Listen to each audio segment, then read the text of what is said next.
चलिए दोस्तों, आज के इस न्यू वीडियो में हम लोग बात करते हैं इलेक्ट्रिक फील्ड के बारे में।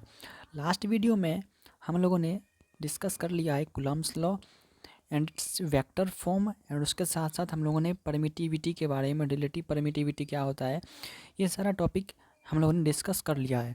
तो अब हम लोग बात करते हैं इलेक्ट्रिक फील्ड के बारे में। इलेक्ट्रिक फील्ड क्या होता है, तो हम हेडिंग डाल देते हैं इलेक्ट्रिक फील्ड। इलेक्ट्रिक फील्ड क्या होता है? इलेक्ट्रिक फील्ड इलेक्ट्रोस्टैटिक्स में एक बहुत इम्पोर्टेंट कॉन्सेप्ट है। एंड इलेक्ट्रिक फील्ड के कारण ही हम लोग जनरली फोर्स निकालते हैं। तो इलेक्ट्रिक फील्ड के कारण ही दो चार्ज के बीच, दो चार्जों में फोर्स लगता है। फर्स्ट चार्ज और सेकंड चार्ज पे जो रिपल्सन और अट्रैक्शन का जो फोर्स लगता है, वो बेसिकली इसका रूट कॉज है इलेक्ट्रिक फील्ड ही। तो आज हम लोग इसके बारे में जानेंगे, इसका डेरिवेशन भी देखेंगे, साथ ही साथ जानेंगे यह कि यह फोर्स इससे हम लोग कैसे भी कैलकुलेट कर सकते हैं। तो चलिए सारा चीज़ आज हम इलेक्ट्रिक फील्ड का इस वीडियो में कवर करते हैं। तो इस वीडियो को आप कंप्लीटली वॉच कीजिए, तो आपको काफ़ी नॉलेज मिलेगा। तो चलिए हम लोग फाइनली इस वीडियो को स्टार्ट करते हैं। बेसिकली हम लोग लास्ट वीडियो में हम लोग को जो फोर्स निकाले हुए थे दो चार्जों के बीच, लेट सपोज यहाँ पे हम कलर चेंज कर लेते हैं थोड़ा। यहाँ पे एक Q1 चार्ज है था एंड Q2 चार्ज था। ओके, तो हम सेकंड चार्ज पे अगर हम फोर्स निकालते थे फर्स्ट चार्ज के कारण, तो इसमें हम लोग जानते हैं कि अगर ये दोनों पॉजिटिव चार्ज है, ये अगर दोनों पॉजिटिव चार्ज है, तो इसमें रिपल्सन का फोर्स लगेगा। यहाँ पे जो इस चार्ज पे जो फोर्स लगेगा Q2 पे, अगर हम फोर्स निकालना चाहेंगे तो आगे की तरफ फोर्स लगेगा। ओके, तो हम लोग इसको वेक्टर फॉर्म में कैसे इसको डिनोट करते हैं, तो चलिए हम लोग देखते हैं। लेट्स सपोज हमें F21 निकालना है। F21 निकालना है वेक्टर फॉर्म। कहने का मतलब दोस्तों, यहाँ पे हम लोग K into Q1 Q2 upon R square, और इस डायरेक्शन, इसका जो डिस्टेंस है वो आर है, तो इस पे हम निकाल रहे हैं फोर्स Q2 चार्ज पे Q1 के कारण। तो इसका जो टोटल डिस्टेंस क्या हो जाएगा, R12 कैप। ओके, तो ये हम फोर्स निकालते हैं। ओके, किसी भी चार्ज पे किसी दूसरे चार्ज के कारण जो फोर्स लगता है वो हम लोग निकालते हैं।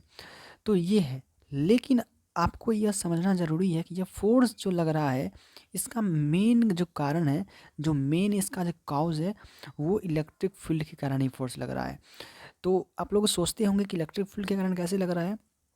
तो देखिए, इलेक्ट्रिक फील्ड को जो हम डिफाइन करते हैं, वो force per unit test charge. कहने का मतलब किसी भी चार्ज के द्वारा जो फील्ड क्रिएट किया रहता है।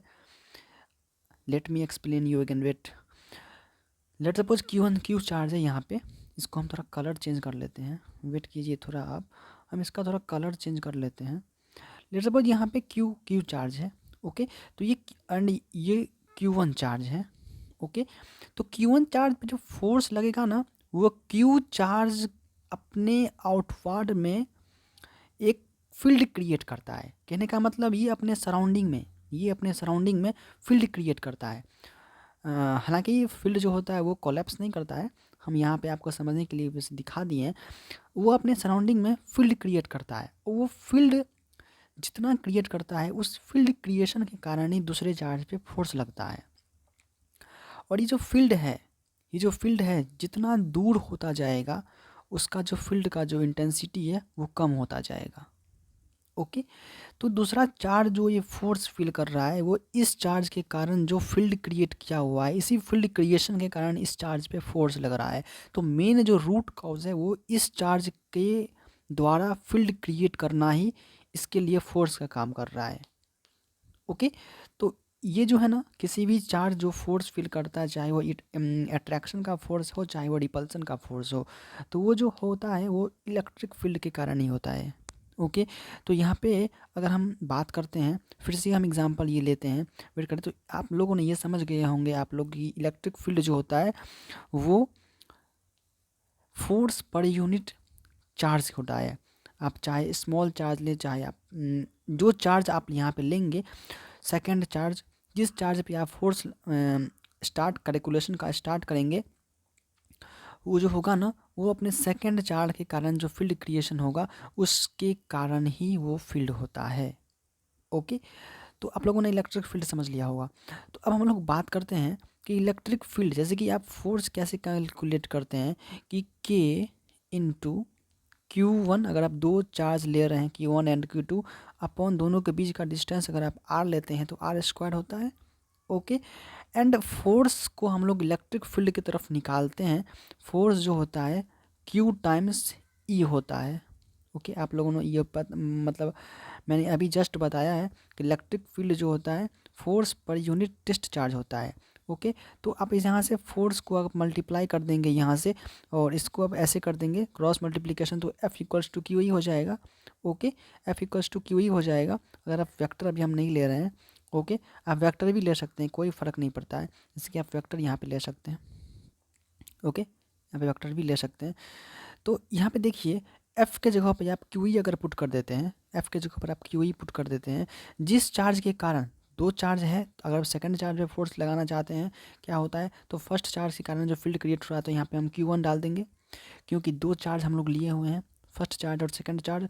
अगर आप सेकंड चार्ज पे फोर्स लगाते स्टार्ट करेंगे कैलकुलेट करना, तो डेफिनेटली फर्स्ट चार्ज के कारण ही इलेक्ट्रिक फील्ड क्रिएट किया होगा, उसी क्रिएशन के कारण ही जो है सो इस पर फोर्स लग रहा होगा। ओके, तो हम लोग Q1 चार्ज के कारण ही इलेक्ट्रिक फील्ड हम इस पर टेस्ट चार्ज हो, अगर हम Q1 लेते हैं तो इसको हम फाइनली अगर दोनों इक्वेशन को हम कैलकुलेट करते हैं, दोनों साइड फोर्स है। ओके, तो Q1E equals to K into Q1 Q2 upon R square. तो Q1 से Q1 कैंसिल हो गया, तो electric field E equals to क्या हो जाएगा, के Q2 by R square. Okay, तो ये इलेक्ट्रिक फील्ड का वैल्यू हो जाएगा। किसी भी चार्ज पे जो आप अगर ये जो चार्ज है ये Q2 चार्ज के कारण जो है इलेक्ट्रिक फील्ड का वैल्यू हमें पता चल गया। ओके, आप समझ गए, ये Q2 चार्ज के कारण हम इलेक्ट्रिक फील्ड का वैल्यू कैलकुलेट कर लिए हैं।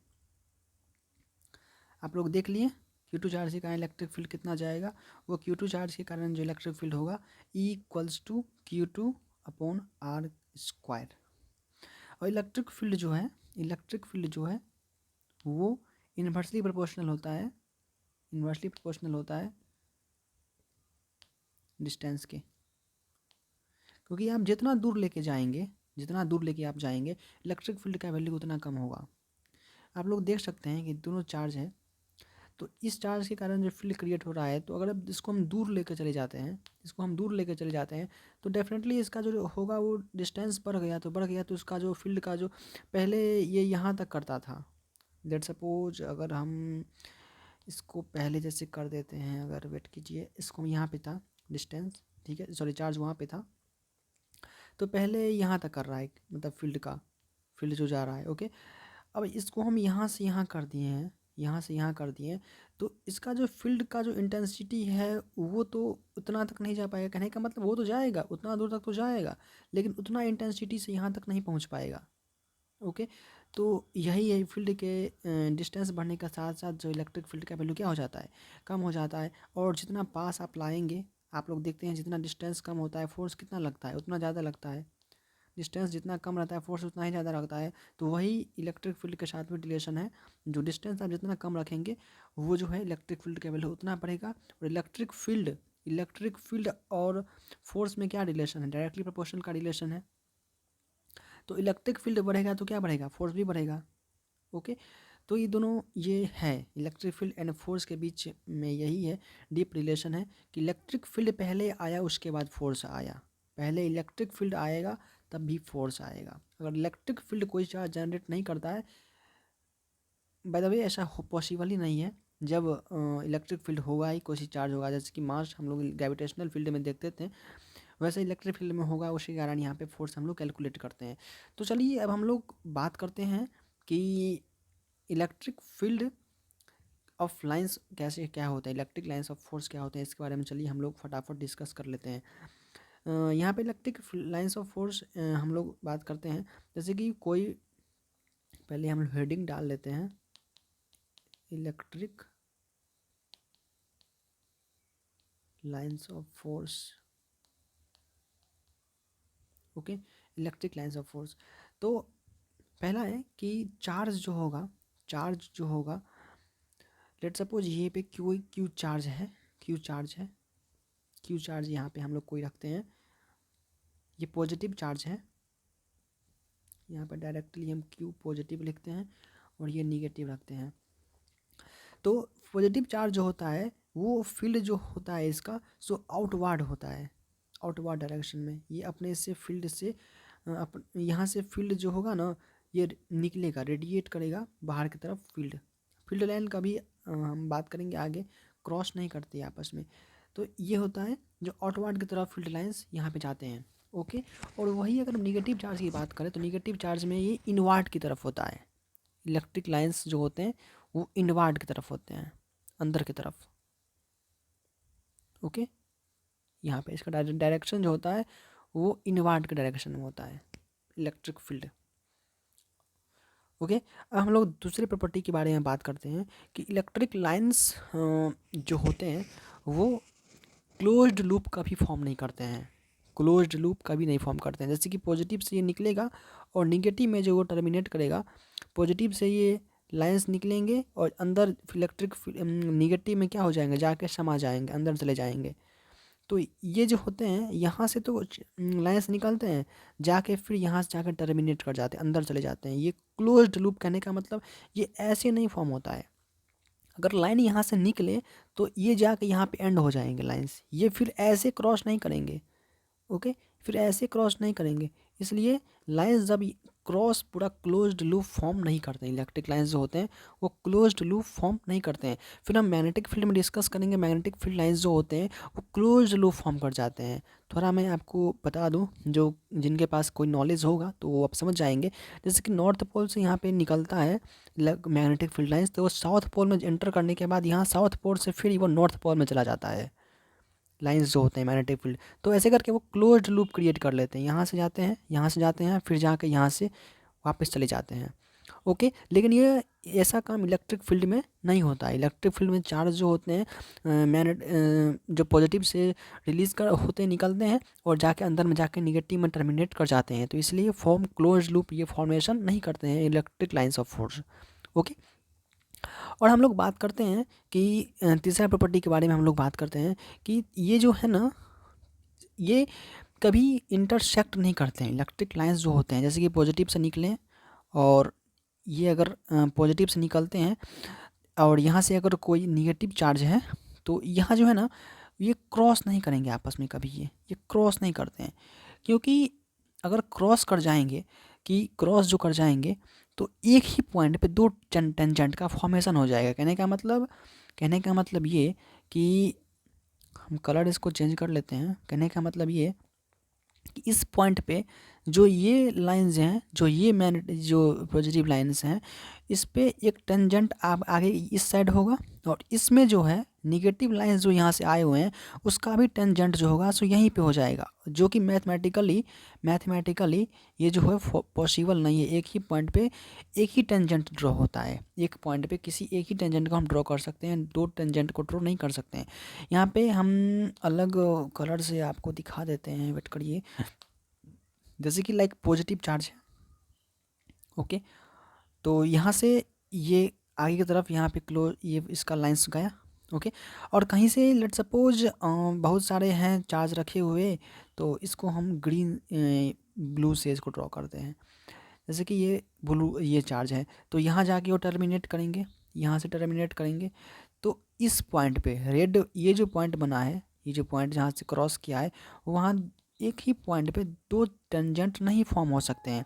कहने का मतलब ब्लू जो पॉइंट है जो यहाँ पे टच किया है वो भी लाइन यहाँ से अपना टेंजेंट अगर हम ड्रॉ करते हैं, और ये जो ग्रीन वाला है, ग्रीन वाला यहाँ से ग्रीन वाला कहते हैं, रेड वाला जो है यहाँ से भी अगर हम टेंजेंट ड्रॉ करते हैं तो एक ही पॉइंट पे दो टेंजेंट का ड्रॉ हम नहीं कर सकते हैं, ये मैथमेटिकली रॉन्ग हो जाता है। इसलिए इलेक्ट्रिक लाइंस जब फोर्स जो होते हैं वो कभी इंटरसेक्ट नहीं करते हैं। ओके, तो अब हम लोग फोर्थ पे आते हैं। फोर्थ कहता है ये कि इलेक्ट्रिक लाइंस ऑफ फोर्स जो होते हैं वो टेंजेंट उसको हमेशा नॉर्मली आउटवर्ड की तरफ होते हैं। कहने का मतलब ये अपने सरफेस के ऐसे करके वो आएगा, नॉर्मली आउटवर्ड डायरेक्शन में इसका फील्ड का रेडिएशन होता है। अपने सरफेस से, चार्ज के सरफेस से जो होगा वो नॉर्मली होता है, वो नॉर्मली होता है सरफेस के। ओके, तो इसकी प्रॉपर्टी होता है, चाहे वो निगेटिव का हो चाहे वो पॉजिटिव का हो। अगर निगेटिव चार्ज होते हैं तो इनवर्ट जो करते हैं, इनवर्ट करते वक्त वो उसका जो नॉर्मली वो करते हैं, वो जो है सो नॉर्मली होता है। ओके, तो ये चार प्रॉपर्टी हैं इलेक्ट्रिक लाइंस ऑफ फोर्स के। तो आई होप गाइज यह वीडियो आपको पसंद आया होगा। Electric lines of force and electric field क्या होता है इसके बारे में मैंने आपको बता दिया है। तो इस वीडियो को आप कम्प्लीटली वॉच कीजिए। आप कुछ न्यूमेरिकल भी इसके आधार पर सॉल्व कर सकते हैं। वैसे मैं न्यूमेरिकल का भी वीडियो लाऊंगा, तो इस वीडियो को आप कम्प्लीटली देखिए। आई होप यह वीडियो इलेक्ट्रिक फील्ड का आपको समझ में आ गया होगा। तो फिर मिलते हैं अगले नेक्स्ट वीडियो में। चैनल को सब्सक्राइब कर लीजिए एंड इस प्लेलिस्ट को फॉलो कीजिए। आने वाली फ्यूचर में बहुत सारे इलेक्ट्रोस्टैटिक्स के वीडियो आने वाले हैं। Till then stay tune and okay, good bye.